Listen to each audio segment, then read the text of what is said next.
Hello, everybody. Welcome to today's event. I am Simon Wright. I am the Director of Programming at Japan House London. Welcome to this, the third and final in this Japan House London's series of 3 webinars introducing the exciting work of JAXA, the Japan Aerospace Exploration Agency. Today's event explores JAXA's current and future programs for space exploration and human spaceflight, and is called the International Space Station and Space Exploration with Astronaut Yui Kimiya. This event is also in partnership with the Royal Astronomical Society and is chaired by the RAS President, Professor Emma Bunce. I must say that it has been a great pleasure and privilege to work with both JAXA and the Royal Astronomical Society for this series. So thank you very much indeed to both of those organizations. Please note that your microphone and webcam will be disabled for the entire duration of the event if you're joining us today. But please note that there is a question and answer feature, and please do type your questions for the presenters at any time during the session. There will be time at the end whereby we will collate the questions and we can ask to our moderator and also to our presenters at the end of this session. Please note that the contents of this event will be streamed live on Facebook, YouTube, and LinkedIn, where a recording will be archived later. So today's event is brought to you from a number of different locations. Japan House is based in London, and shortly I will be passing you over to our chair, Professor Emma Bunce, who is the President of the Royal Astronomical Society and Professor of Planetary Plasma Physics at the University of Leicester, who will be joining us from there. Thank you very much indeed. Professor Bunce will then introduce presentations from 2 key JAXA team members in Japan. JAXA Administrator Taniguchi Fuki, who's based in Tokyo, and then JAXA Astronaut Yui Kimiya joining us from the JAXA Tsukuba Space Center in Tsukuba, which is in Ibaraki Prefecture. Both of our presenters have some very interesting content. We've seen a little bit of it already, and you're in for a treat.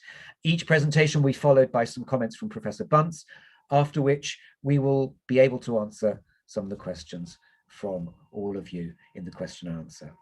Now, to chair today's event, I would like to introduce Professor Emma Bunce. Professor Bunce, thank you so much for joining us today. Thank you for having me. Oh, no, it's an absolute pleasure of ours. Thank you. The current president of the Royal Astronomical Society, you are Professor of Planetary Plasma Physics at the University of Leicester, where you are also the head of the School of Physics and Astronomy. Professor Bunce holds a Royal Society Wolfson Research Merit Award, and her main research interests have focused on the giant rotating magnetospheres of Jupiter and Saturn. She is principal investigator of the MIX instrument on the European Space Agency and JAXA Bepi Colombo mission to Mercury. Professor Bunce, thank you so much for joining us and for agreeing to chair this session. Without further ado, please let me hand over to you, and thank you very much to the Royal Astronomical Society for partnering with us on these sessions. Thank you so much. Thank you, Simon, and thanks for the introduction there. Good afternoon, everyone, and welcome to this exciting online seminar today about JAXA's long and successful involvement in the International Space Station. And I'm very excited to say we're going to be hearing from JAXA astronaut Yui Kimiya later on in this session. We will also be hearing from Ms. Taniguchi Fuki from JAXA, and she is going to be speaking about future space exploration projects relating specifically to JAXA's involvement in the Artemis program to the moon. And we will also be learning about future Mars exploration that JAXA is planning. So I'm really looking forward to hearing both of those presentations. As you've already heard, I am Professor Emma Bunce, and I'm a planetary scientist from the University of Leicester and President of the Royal Astronomical Society. And just to respond, Simon, we have very much enjoyed taking part in this collaboration with Japan House London, and I'm hoping that we can do more in future.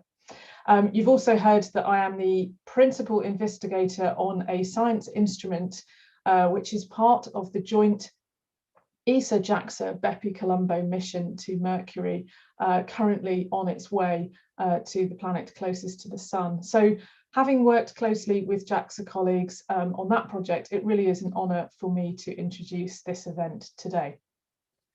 So to introduce these exciting topics this afternoon, we have two speakers for you. First, we're going to hear from Ms. Taniguchi Fuki, and she will speak to us about JAXA's future space exploration activities. Fuki is an administrator in the JAXA Space Exploration Centre's Management and Integration Office. She joined JAXA in 2009 and has held a number of interesting roles at the agency. She is now working directly with JAXA's space exploration missions, coordinating between government, international partners, and other stakeholders. So we look forward to putting audience questions to our speakers after the two presentations. But for now, I would like to hand over to our first speaker. Fuki, are you ready to begin your talk? Thank you very much, Emma. Yes, okay. I start my presentation. Please give me a little bit time to share my presentation slide.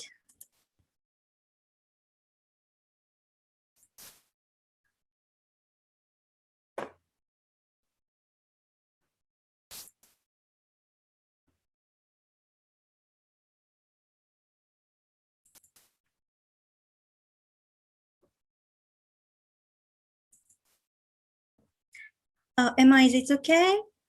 It's perfect. Thank you. Okay, thank you. Okay, so good afternoon and good evening, ladies and gentlemen. My name is Fuki Taniguchi. I'm working for JAXA Space Exploration Center. So first of all, I would like to say thank you to UK Embassy to provide me such a wonderful opportunity. Until 2 years ago, I was working at JAXA Paris branch office, and I often visited UK. So it is my great pleasure to share my presentation with UK friends. Please enjoy. Today, I introduce JAXA's activities toward lunar exploration and beyond. Okay, the first is introduction. Since long time ago, humans have been dreaming of the moon.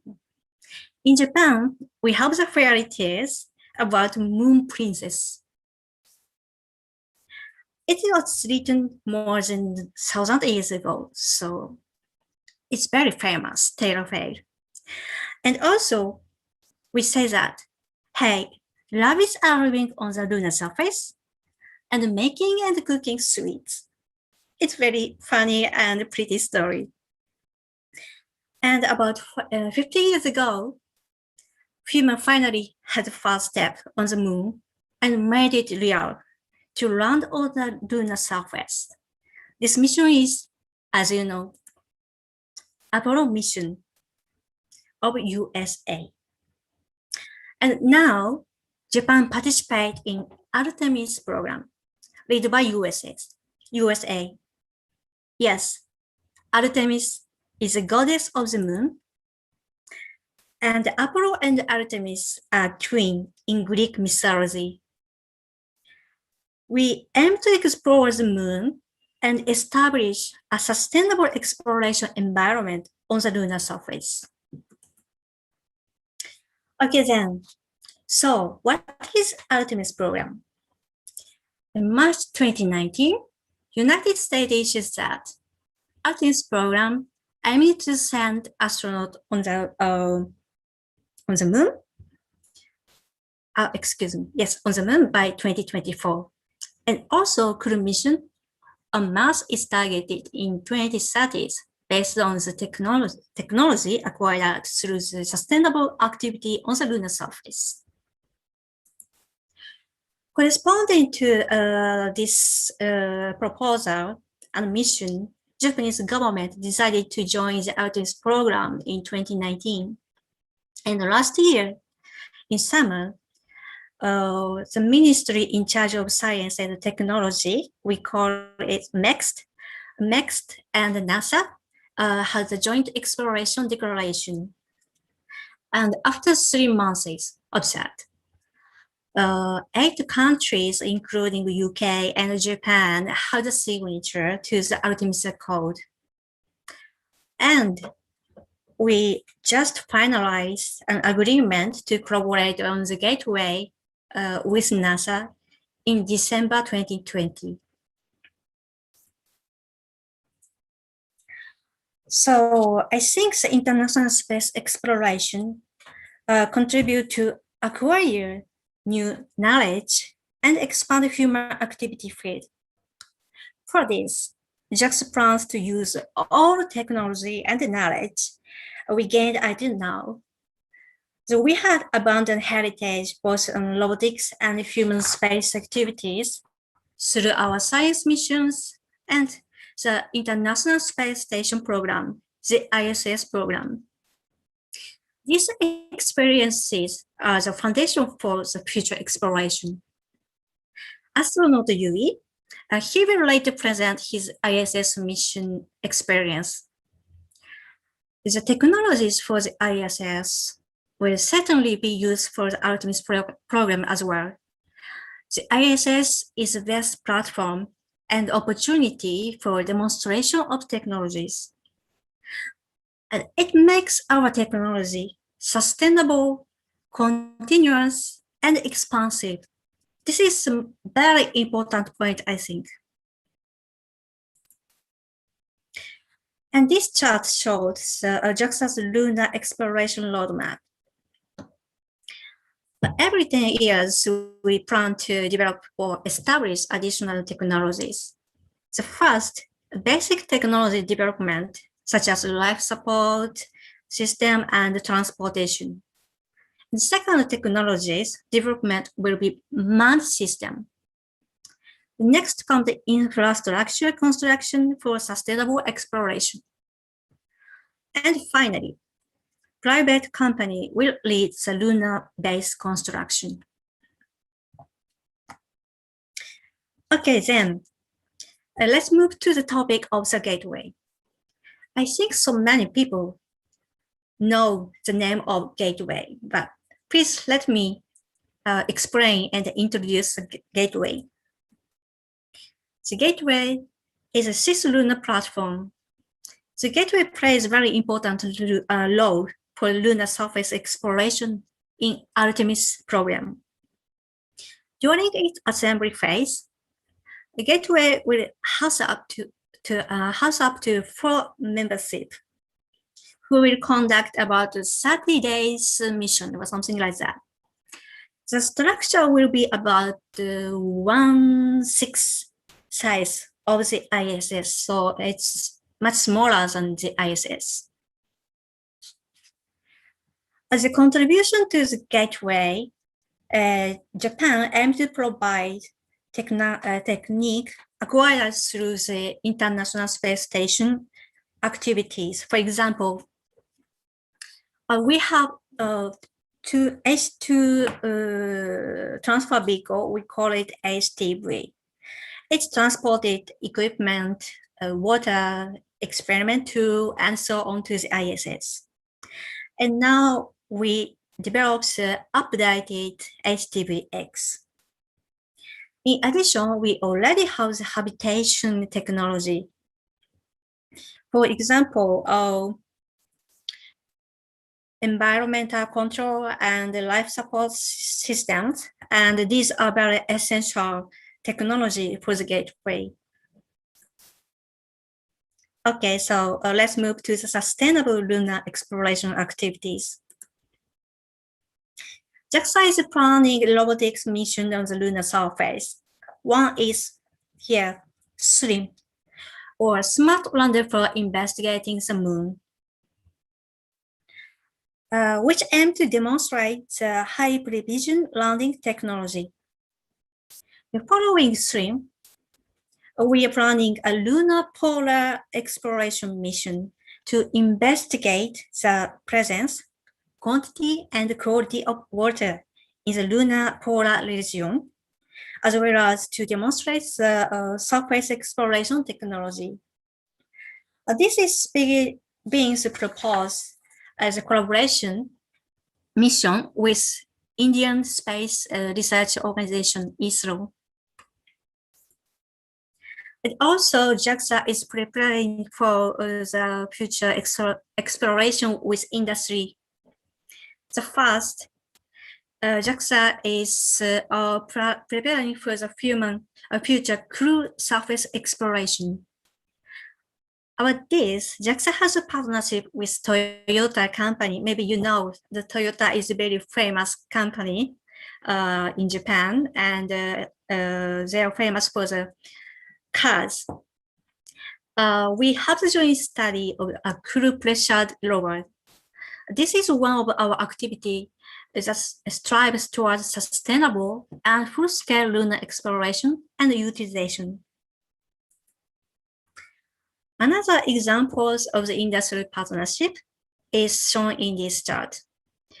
JAXA is aims to bring together cutting-edge technology from various fields, including non-space field sectors, to create because we would like to create innovation not only in the space but also on Earth.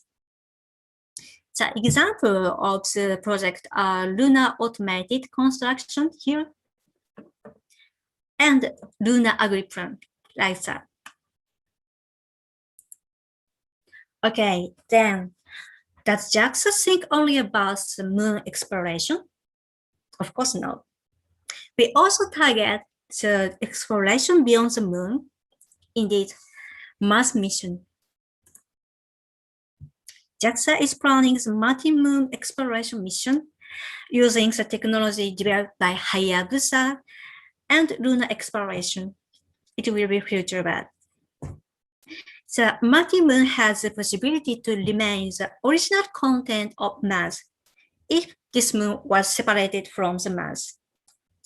The UK has a Twinkle Space Telescope, I know, and it is expected to acquire very good observation data, and it will be useful for MMX.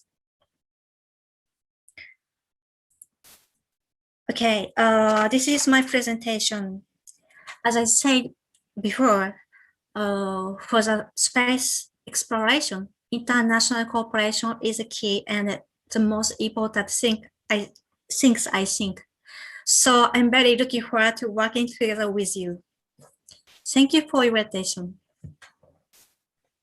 Thank you, Fuki, for that fantastic insight into the future space activities for JAXA, both for the moon and for Mars. And I'm sure there'll be questions from the audience later. For those of you in the audience who may not be familiar, the future missions that Fuki has presented actually follow a long line of fantastic success in Japan's space activities dating back to the 1970s, even before the formation of the European Space Agency in 1975. JAXA have undertaken many successful missions in broad areas of astrophysics and planetary exploration, and I'd just like to highlight a few very quickly.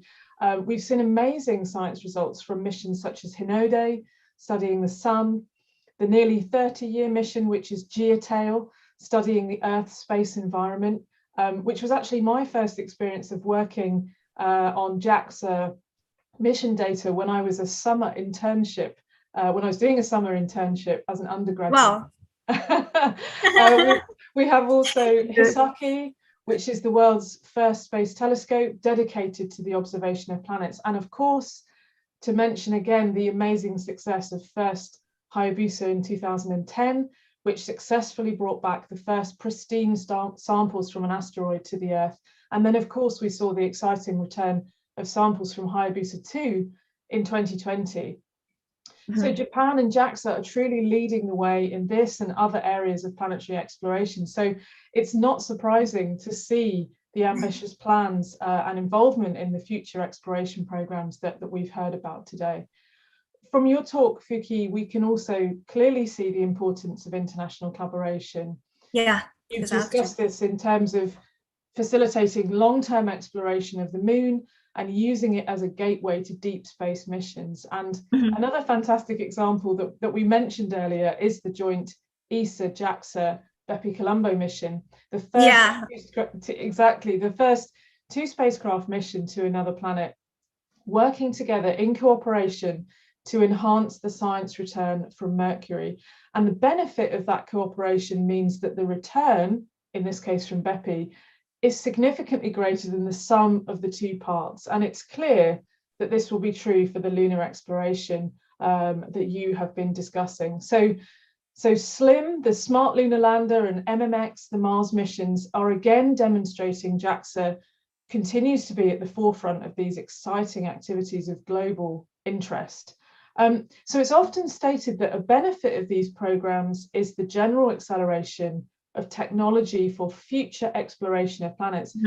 Yes. May I ask you, does JAXA have hopes or plans to extend these robotic exploration activities beyond the moon and Mars in future?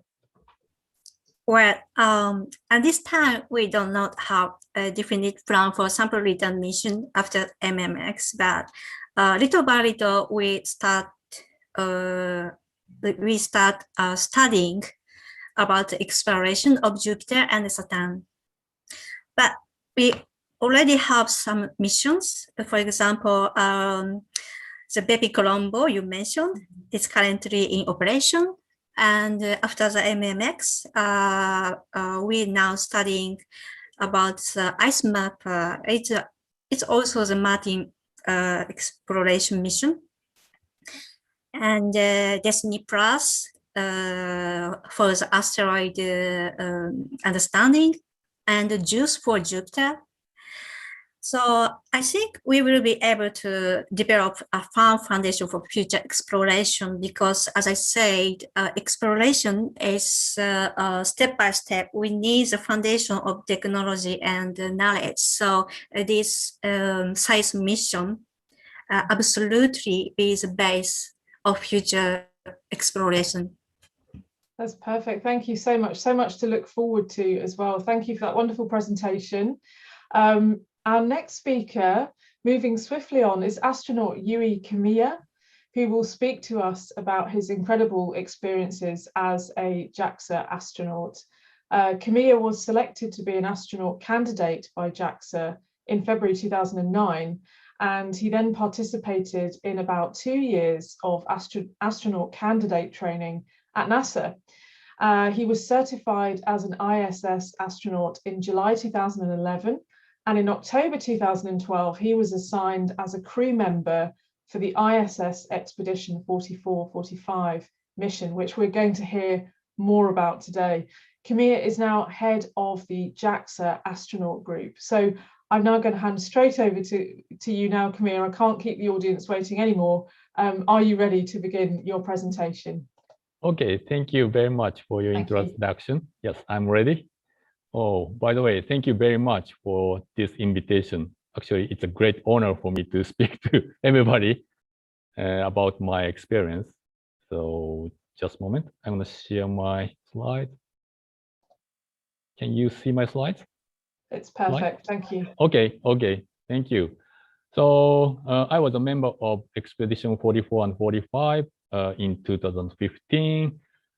So this is my biography. So Emma-san already explained a lot, so I'll probably briefly talk to you about myself.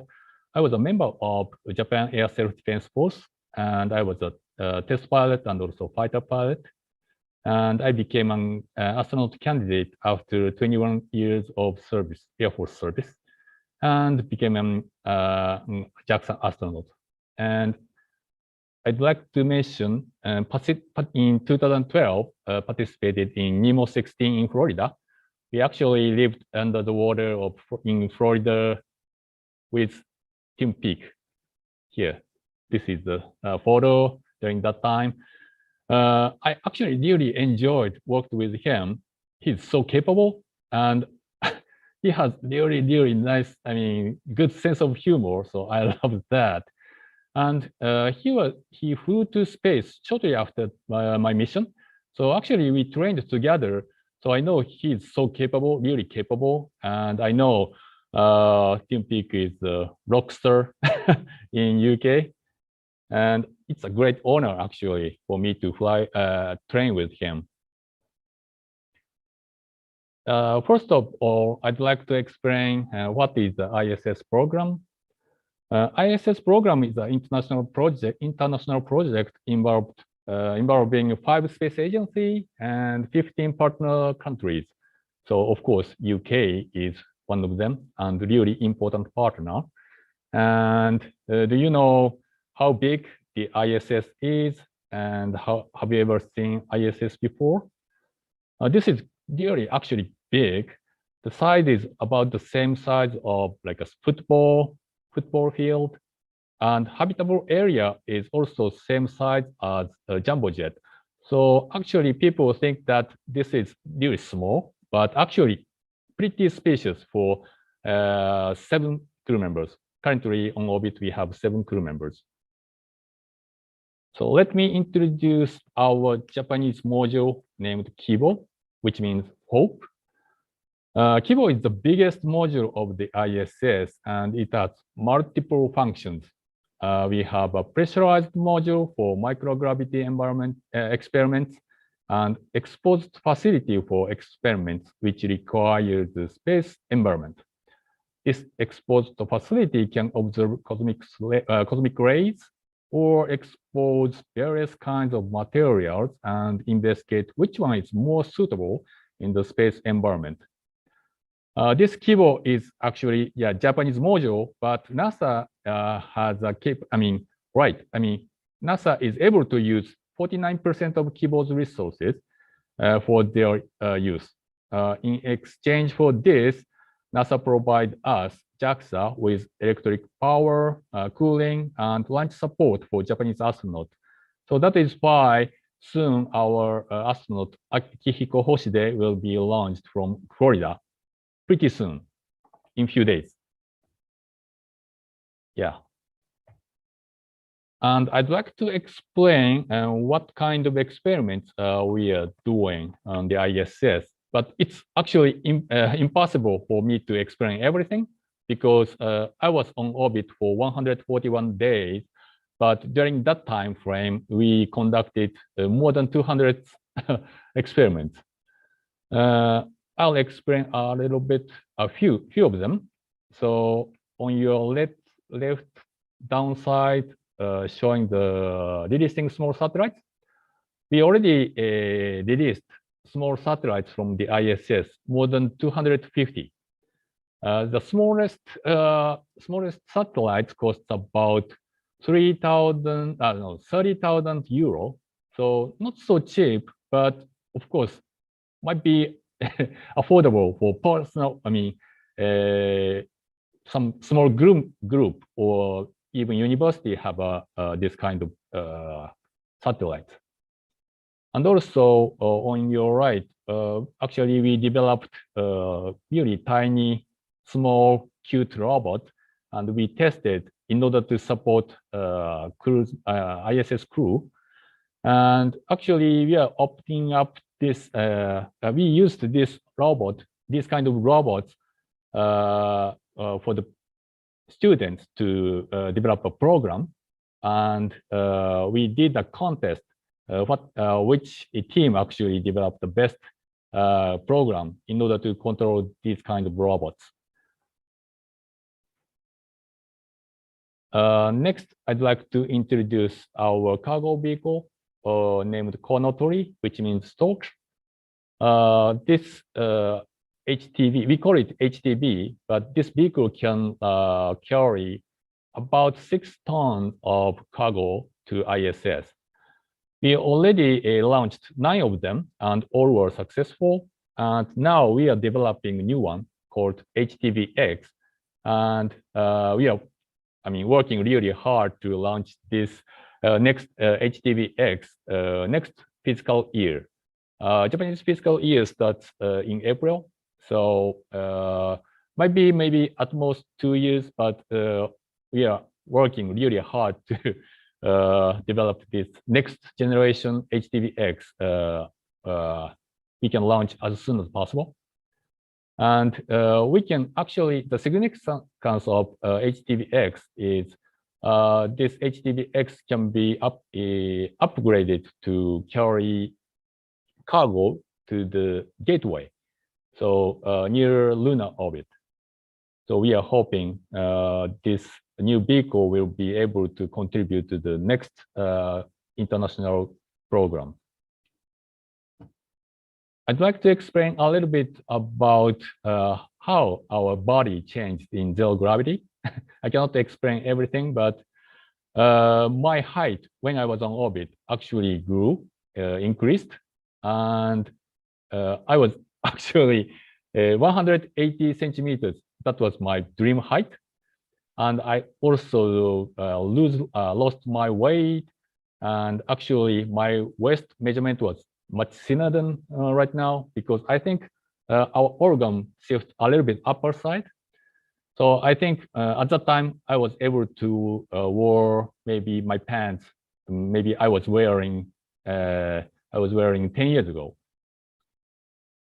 So this is my image, which when I was on orbit, a little bit taller, thinner, but my face swelled a little bit.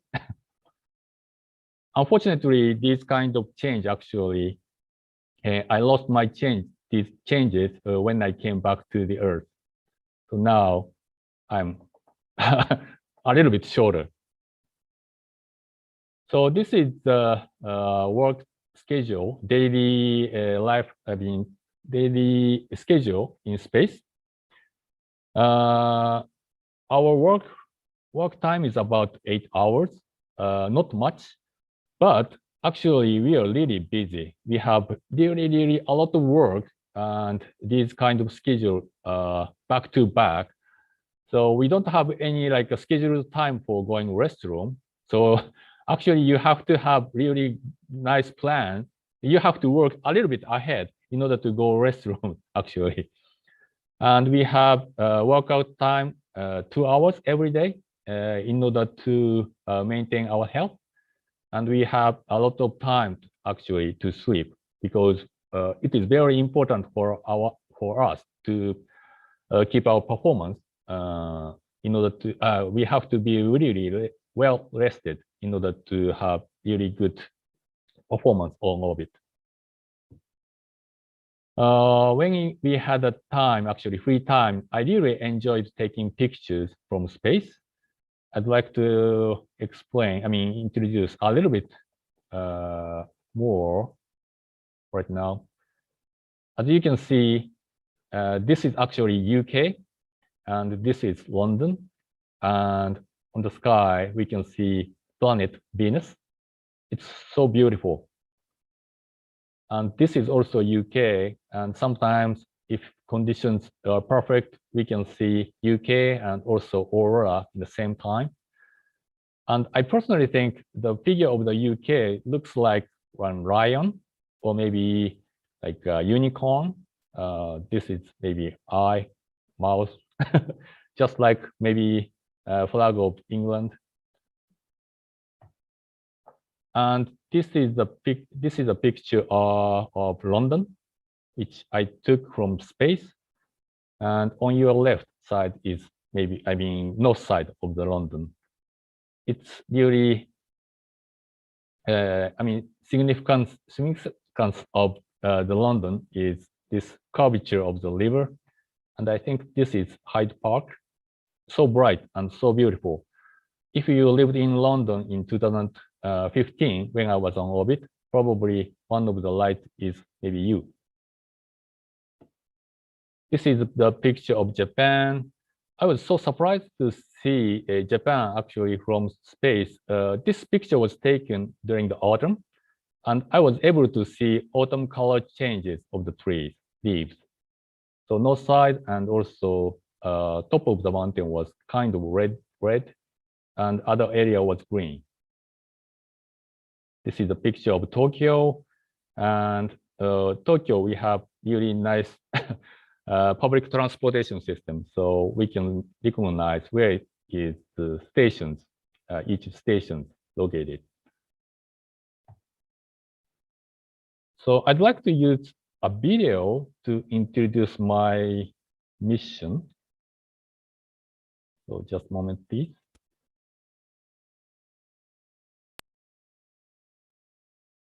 It's a little bit much easier for me to explain. So just a moment.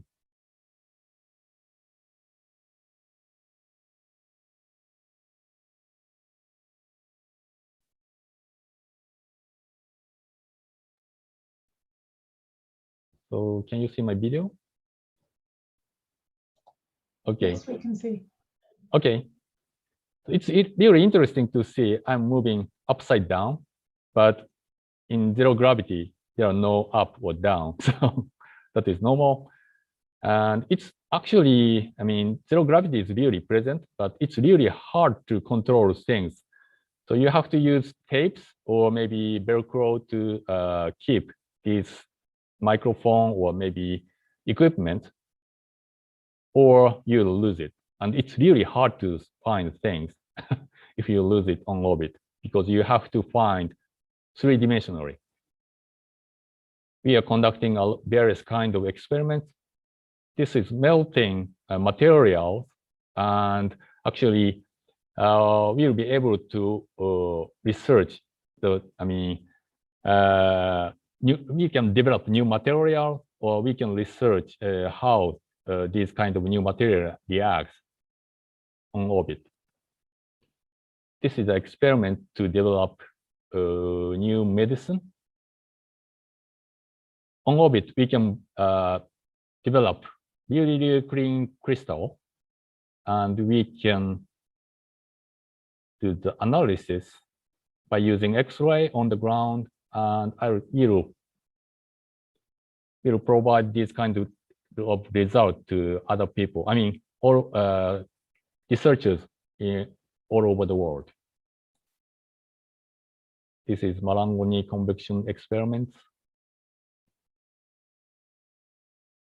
And by using exposed facility, we are actually observing cosmic rays. And inside the module, we are growing these plants. And also, this is the scene of releasing satellites. Actually, small satellites will be released just like this speed. And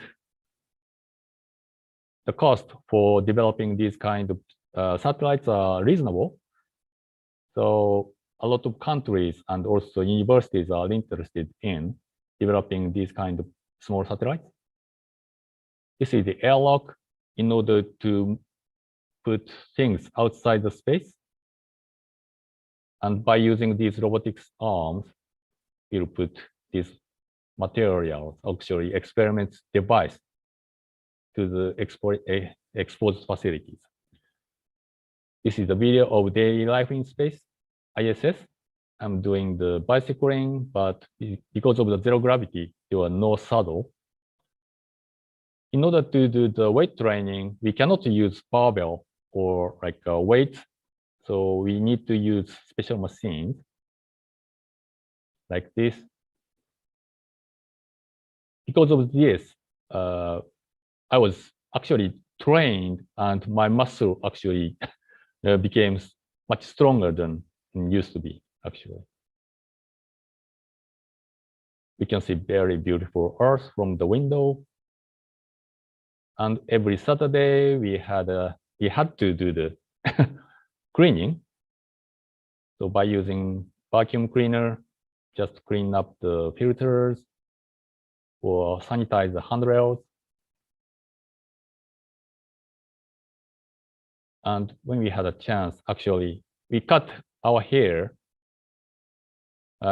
each other because we don't have any barber shop on orbit. And unfortunately, we don't have any shower on orbit. So we just use special shampoo and soap in order to clean our body. But that's actually enough.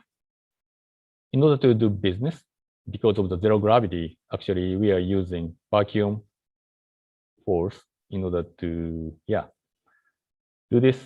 And actually urine number one actually were recycled and becoming a drinking water. Believe it or not, it's really tasty. This is my personal space to sleep. And inside the module, here we have a computer which has internet connection.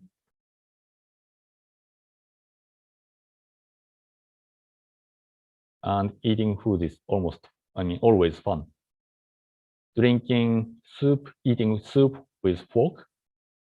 We can do this only on orbit. This is a space cup. By using this cup, we can drink coffee, enjoying our coffee smell. So really tasty. We tasted first lettuce, which is developed, grew on orbit. This is a historical time, so we cheered, and I said tasty, really tasty, but I don't like vegetable, so not so tasty actually. Oh, by the way, this is UK and seen from space. So beautiful. And you can see Italy. By the way, these like a flash or lightning. And you can see a lot of stars. Always sky clear, so we don't have any bad weather. This is also Europe. And if moonrise, actually, moon is so bright if it's full moon. So you can see clouds, cities, and of course you can see aurora on your left. And UK was, really bright, but Japan is also really bright. Soon you can see that.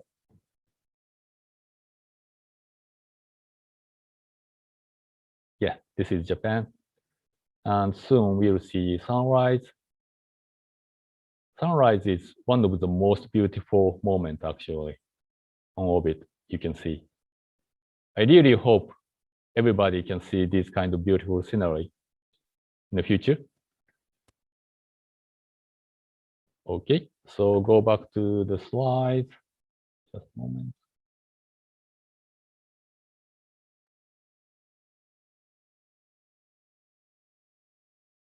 Okay, so when I see a lot of stars like Milky Way on orbit, I felt like, oh, our universe is so big, and also our Earth is so small compared to this huge, volume.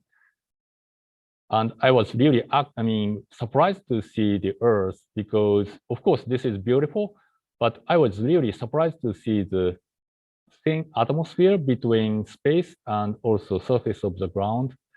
When I was on the ground, I felt, we have plenty of air on the ground, so we can spoil it. But seeing this scenery, actually, I quickly realized that Earth's environment is so fragile, so we have to protect it. And during our increment, we had some really, really bad political situation between United States and also Russia. But on orbit, we are cooperating each other, and we are actually respecting each other by using their language and also learning culture, singing, other countries' song.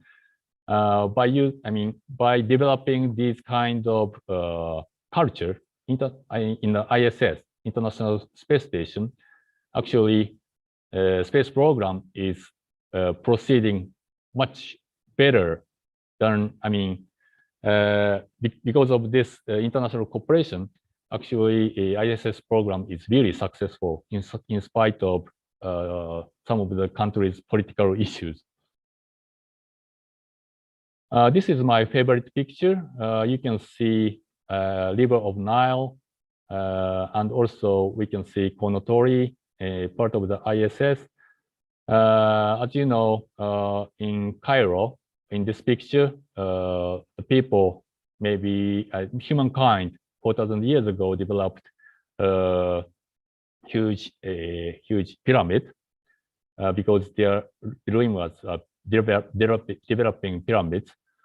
But they probably never imagined that same humankind actually develop ISS and looking down their pyramids from space. But humankind actually did that because I think humankind has really nice capability. So we can share the dream and work together, and we can pass that result to the next generation. We can just continue this kind of effort, and we can make our future much brighter and much better. So I think humankind has this really good capability. So I think our future is really bright. And of course, Taniguchi-san already mentioned that we are going to have, new international program, which is going to send the human to the moon again. So, and this is of course challenging, but I'm pretty much sure that this is possible.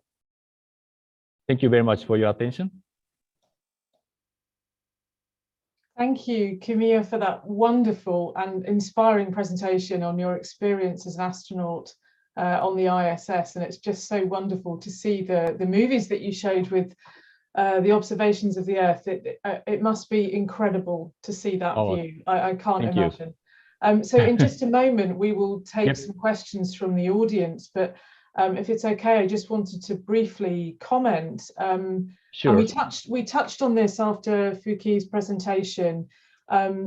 International cooperation is clearly an integral part of the way in which spacefaring nations or spacefaring powers approach space exploration, and this can have high payoffs in terms of political and programmatic sustainability, diplomatic benefits, and ultimately the development of the space sector in our individual economies. And for me, it's abundantly clear that the International Space Station is an exemplar of successful and cooperative international collaboration.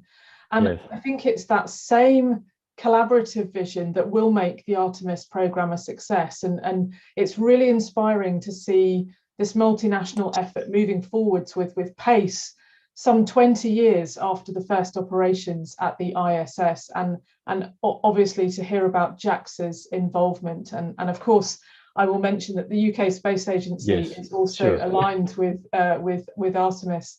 It was wonderful to see the picture of you with our very own astronaut, Tim Peake, and to hear your words about working alongside and training him. That was really interesting to hear that. Thank you.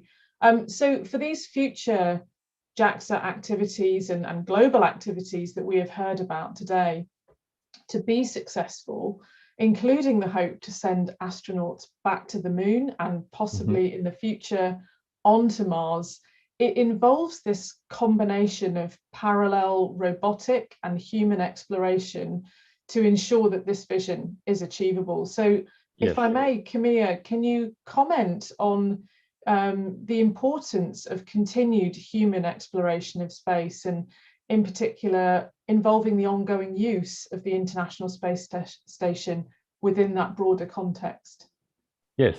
So actually, human exploration is a really challenging program, and probably we need to know, more in order to do it, safely. So that is why robotics, is really important, because if we know more, we can find the problem and we can solve the problem. So in order to do so, we need, these kind of satellites or probes to send this kind of probe first to the deep space and observe it. Then we will be able to go there. And that is really important, because I personally think humankind needs, frontier. If we have frontier, we think we can inspire positive mind. And this kind of positive mind is really important to make our future bright. People think if we don't have any like new things, new frontier, people will be a little bit depressed We don't have any good future, maybe, and actually economy depressed and going down. Yeah. If we have frontier, opposite, people will be happy. We can believe bright future. That way, economy will be better. And this kind of actually a frontier is really important for us. And if we look space as a, frontier, we have plenty of room, plenty of resources. So humankind can improve, keep improved ourselves actually infinity, forever, I think.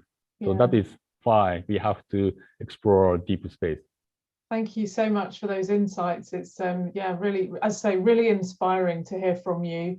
So we're going to have some questions, more broader questions from the audience now. So I'd like to welcome back Fuki to the questions session. Welcome back, thank you. So we've got some questions coming through, so bear with me whilst I just have a look at the chat and see what's coming through. So there is a question, so this could be for Kimiya, but maybe both of you would like to comment. What do you think about space tourism, and should space be accessible to everyone? Yes, so I'll make a comment first. Yes, of course. I showed you a lot of pictures and also video. Yeah, these sceneries are so beautiful, and it's really hard for me to explain by using words. And if you see that, actually, you'll be able to. I think this kind of scenario will inspire you in any way. So I'd like to actually my wording actually capability is not so good, English and also Japanese, because my Japanese score was 3 out of 10. I almost failed actually when I was in high school. So I was not able to explain really nicely the scenery of the space, the Earth. But if somebody like a poet, novelist, or maybe musicians, if they can see this kind of beautiful scenery, I think they can pass that maybe positive emotion to everyone. Yeah. So I think, everybody, any kind of people can access to the space, I think. Space really is for everyone. Yeah. Yes, indeed. Thank you. Okay, so anything you'd like to add, Fuki, or should we move on? No, we'll move on to the next question. Yes, actually, Fuki, may I ask you a question about the Mars exploration that you mentioned in your presentation? I was wondering if it's, we've seen a lot of Martian exploration recently, and obviously the recent landers on Mars. Is it more challenging to land on the Martian moon compared to landing on the planet itself? Are you able to say a little bit about that? Oh, yes. I think landing is always difficult in any program. But I think the challenging thing of the MMX is just it is the first challenge for humankind to land or get a sample from Martian moon. So because we don't know who are you, so Martian moon, so we don't have enough data of the Martian moon. So I think it's more difficult and challenging to make a landing on the Martian moon. Yeah, but we have the technology of Hayabusa and other collaboration technology. So yes, I believe we can do it.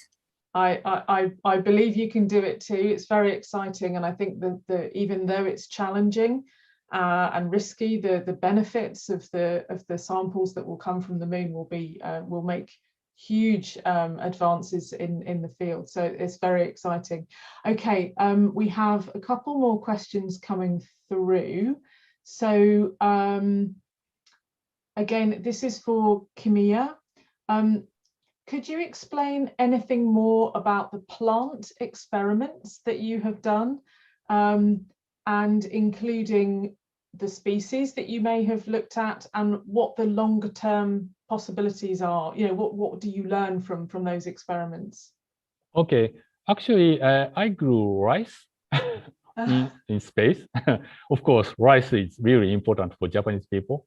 Yes, and actually we compared rice with zero gravity environment grown in zero gravity environment, and also 1G environment by using centrifuge force. So we actually found out how actually these kind of rice, plants sense gravity on the ground. Then actually we can develop the rice which can be strong enough to overcome typhoons, winds, or if it fell, they can come back actually shortly after. That way we can have enough rice even though we have typhoon. Yeah, such kind of research was really important and interesting and important for Japanese people. And few months ago, actually Japan actually did a like plant growth, which actually get various kind of seeds from Asian country. So that's actually we're gonna actually launch and grow, and part of the seed will be returned to their country. That way, this kind of seed actually flew to space will actually inspire people on the ground. That's actually really important, I think. That's incredible. Thank you so much for expanding on that. It's very, very interesting. So understandably, Kimiya, we have some questions coming through for you. And I'm going to sort of wrap a couple of questions into one. Given the choice, would you want to spend more time on the International Space Station, perhaps the proposed lunar gateway, or would you volunteer for a crewed mission to Mars? Yes, sure. I really want to fly as far as possible. Oh, wow. I think I have some kind of motivation, like a much faster, much higher, much farther. So if it's really far from the Earth, that would be better for me. Yeah. And when one day actually I mentioned that it's okay for me to go to Mars, even if it's one way. But my wife heard that comment and she got really angry. So she does not agree. Might be difficult. Yeah, first step, I need to explain my mission to my wife actually. That's difficult. Of course, the characteristics that you describe there of the aspiration to do more and go further and go higher, of course, there will all be characteristics that I'm sure are just a requirement to be an astronaut, actually, in many ways. I think so. It's it's some ways perhaps not surprising the way you've responded. We are waiting these kind of like new astronauts, right? Yeah, exactly. To have this kind of motivation. Yeah. Yeah, I can see that. So just a quick one to wrap up. We have a question. I've just got to scroll back up. Bear with me just a second. We have a question.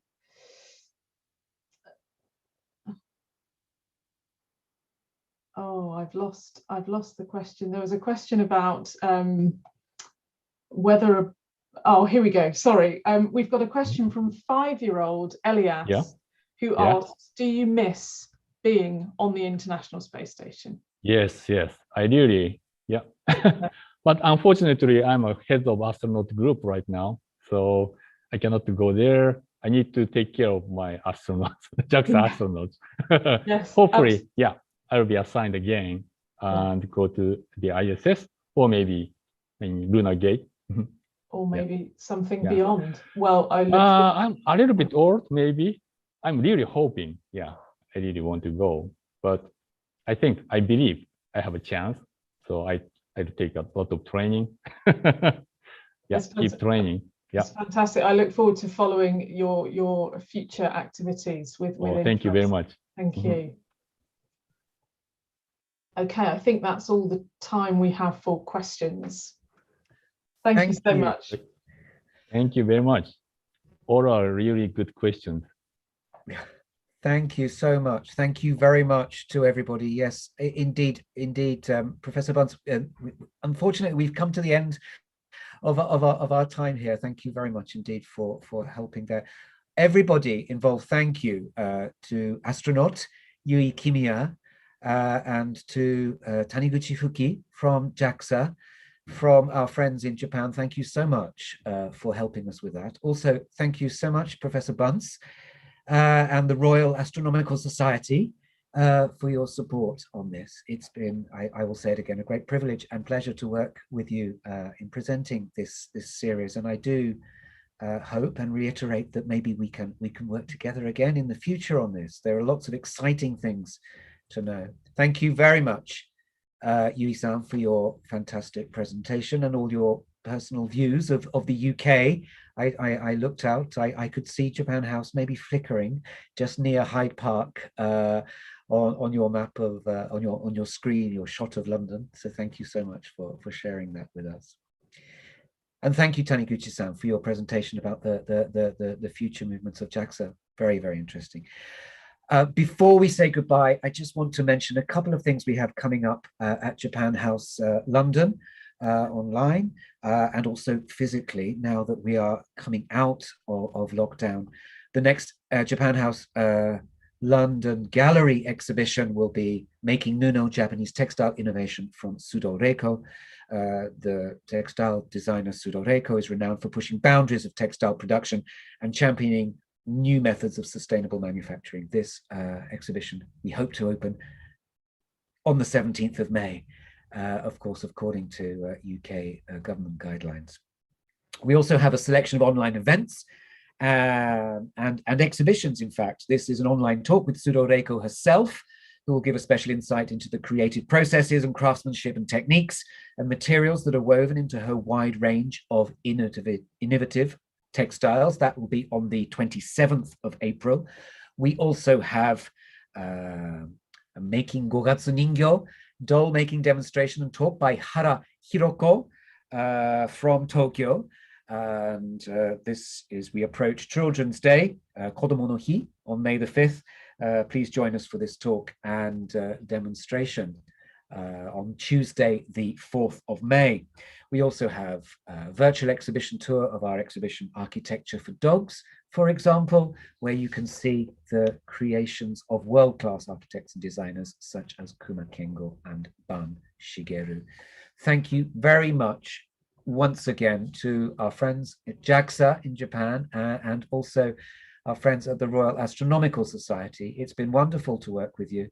Thank you especially for joining us late at night in Japan, I know. So it's been very kind of you. Thank you so much to everybody involved. And we look forward to seeing you again soon. Thank you very much and keep safe, everybody. Thank you very much. Bye-bye.